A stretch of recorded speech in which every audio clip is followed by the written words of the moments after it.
flex. Ice, my necklace. Ice. The bitch, she messy. She won't stop testing. These niggas, they mad, they broke, they stressing. I got her, thank God. Blessings, I'm blessings. Got cash, I'm blessing. Ice, my necklace. The bitch, she messy. She won't stop testing. These niggas, they mad, they broke, they stressing. I got her, thank God. Of a track coach looking for a competitive advantage to a worldwide conglomerate. Let's take a look at the story of Nike. Okay, so in 1962, our buddy Phil Knight graduated from the University of Oregon. He got some odd jobs, went to the military, and ultimately moved back in with his parents. Once that drove him crazy enough, he decided to go back to school. Stanford Business School, to be exact. Wow. So one day, in a class where he must invent a new business, he had an idea. Can Japanese athletic shoes do to German athletic shoes what Japanese cameras did to German cameras? Fast forward to graduation. While on a trip with some friends around the world, must be nice, right? He decided to grab a ticket to Japan. Once he got there, he found these dope shoes in a store. Tiger shoes. Phil was able to land a meeting with Tiger and wowed them with his knowledge of the American shoe market, a market they were looking to get into anyway. They asked him what's the name of the company that he represents. He came up with Blue Ribbon Sports off the top of his head. Told them that they were based in Portland, Oregon, and they bought it. Phil went back to Oregon, grabbed the sample shoes he got shipped from Tiger, and beelines it for the best person he knew, who knew about shoes. You see, back at U of O, Phil ran track. He wasn't great, but because he kind of sucked, that made him the perfect test subject for Bill Bowerman, a legendary track and field coach who was always looking for a competitive edge. Because, you see, Bill had a habit of adjusting the shoes of his track stars. He tried to give them better cushioning, lighter weight, etc. Phil linked up with Bowerton to get his opinion of the shoes. After some tinkering, Coach was so impressed with Tiger's shoes, he decided to become partners with Knight. They both put up $500 of 1964 money, and Blue Ribbon Sports was born. Speaking of tinkering, funny story, Bowerton was watching his wife make breakfast one day and noticed the grooves in the waffle maker, and then boom, light bulb. It occurred to him that this waffle pattern would make a great multi-surface sole for a running shoe. So Bobby Boy grabs some plastic epoxy and attempts to make a sole for his shoes. But he forgets the anti-sticking agent. He ruins the waffle iron and probably breakfast. But after a new waffle iron, a few more tries, and most likely a night on the couch, he created a design that we still use today. Tons of people consider running for prolonged periods to be cruel and unusual punishment. Eventually, the higher-ups and Nike realized that it might be time to expand into different sports. If you're watching this on your phone, odds are that you were not alive in the 1980s, but back then, the NBA had not yet become the entertainment juggernaut that it is today. But Nike executive Sonny Vaccaro had a vision. Coming from a basketball background himself, he first approached the board of Nike about making a basketball shoe division.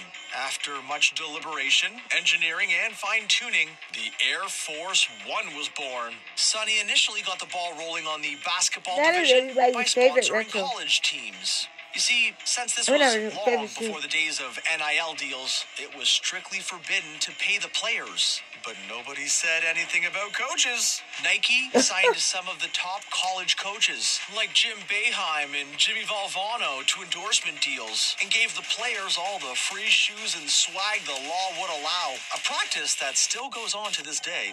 Nike has always been ahead of the curve when it comes to marketing their product, and in 1984, they made their most lucrative decision to date. Since their basketball division was doing so well, they decided to sponsor a player coming out of the 1984 NBA draft. You had a plethora of options for marketing with the characters coming out of that draft, but they ultimately decided to take a chance on the kid who had just come off of winning the NCAA tournament, a 6'6" shooting guard with a multi-million-dollar smile named Michael Jordan.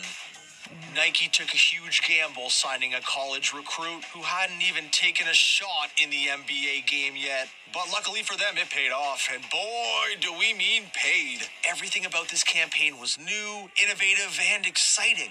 You see, the Jordan 1 was no regular athletic shoe. It was the first signature shoe for an athlete. So everything about it screamed Michael Jordan. Everybody loved the Cool, Jordan Retro attractive, 1. fun, strong, and most importantly, exclusive.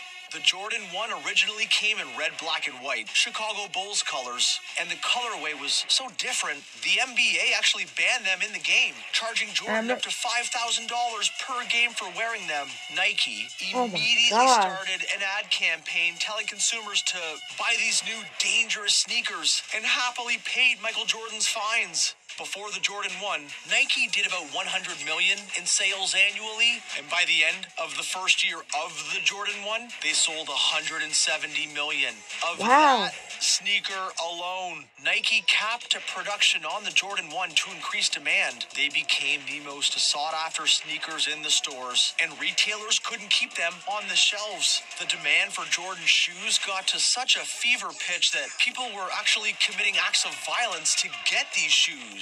When people are literally killing each other to get your product, I think it's safe to say you have a hit. Even today, the Air Jordan is the most popular sneaker in existence. Owning a pair of Jordans is a luxury, a rite of passage, and damn near an accolade. The shoes are the most collectible and resaleable shoes there are. Today, that iconic Jumpman logo rakes in a tasty $2.8 billion a year. And MJ, he's doing all right. He owns his own NBA team now. Back in 1988, Nike got the ball rolling with its epic Just Do It campaign, including a commercial featuring 80-year-old running icon Walter Stack running across the Golden Gate Bridge. It was an in-your-face ad campaign that basically said, if this 80-year-old man is running 17 miles a day, what's stopping you? Just do it! Next year, Nike unveiled the Bo Knows campaign. Bo Jackson was a genetic freak. He was a human cheat code who played two sports professionally at the same time. Yeah, same time. The Bo Knows campaign was fun to watch as it listed off all the things Bo could do. Trust me, this was one of the catchiest catchphrases of the era.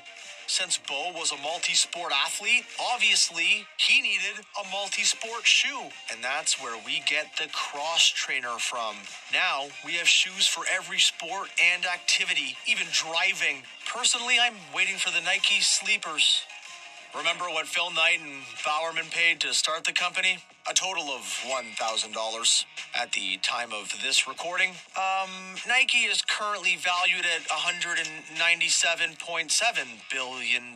That's a lot. Basically the GDP of Greece. And Nike is basically the go-to athletic shoe because they take up a crazy 62% of the worldwide athletic apparel market.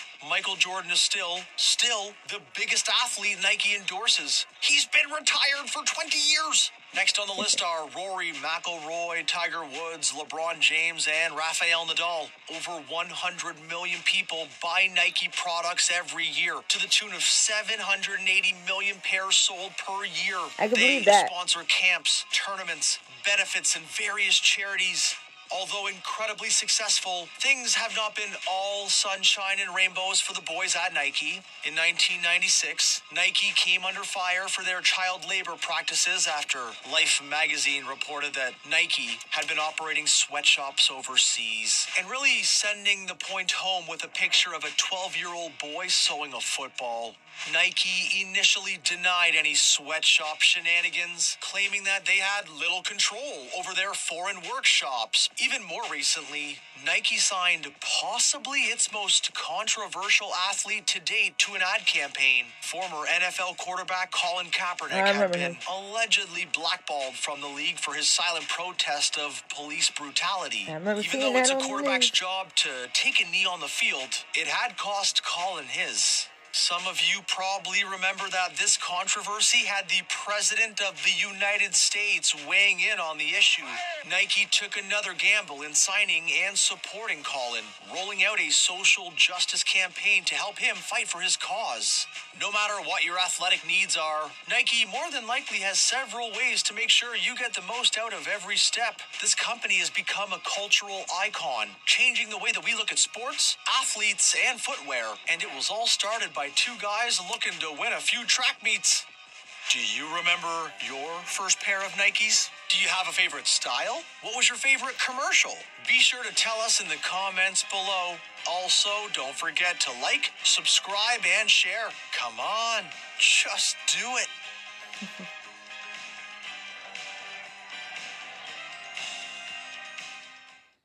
Yes, I do remember my first Nike shoe. Mine was, I was in 3rd grade, and mine was the Nike Air Force Ones Mid.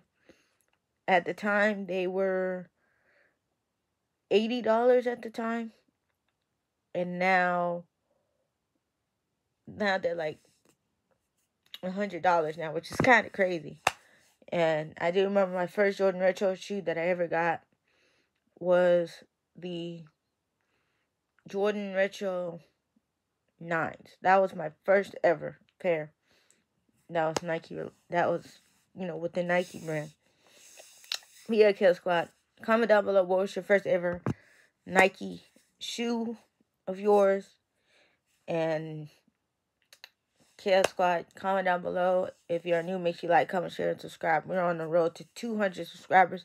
I just want to say thank you so much for 175 KL Squad members. We're on the road to that 200 by December 31st, 2023. And that's pretty much wraps up the video. I'm out, KL Squad. Peace.